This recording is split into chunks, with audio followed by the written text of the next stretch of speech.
Okay, here we go. July 1st.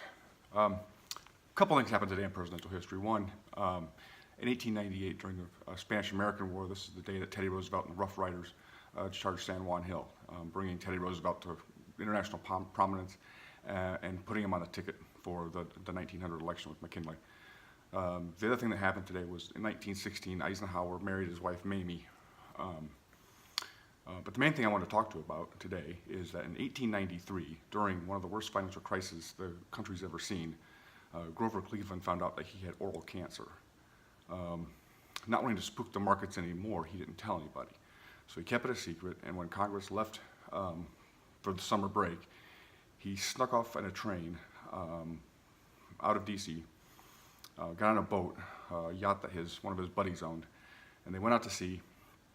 And there, they set him up upright in a chair, strapped him to the mast of the sailing mast, and proceeded to remove the upper left part of his jaw. It took 42 minutes. They had him under anesthetic. Problem with the anesthetics back then, it was very dangerous. He was a large man, Grover Cleveland at that time. He wasn't Taft large, but he was a large man. So it was a dangerous procedure. So after 5 days of mostly in and out of an opiate stupor, he was finally well enough to travel back. So they took him back to his summer home where he was convalescing. Well, then they found out that they didn't get it all. They had to do it all over again. So anyway, so after all of this, and after 5 weeks, they had to fit him with a prosthetic device. So they fit a prosthetic device in his face so you couldn't tell that his jaw was gone. And then he had to learn how to speak with this prosthetic device in his face.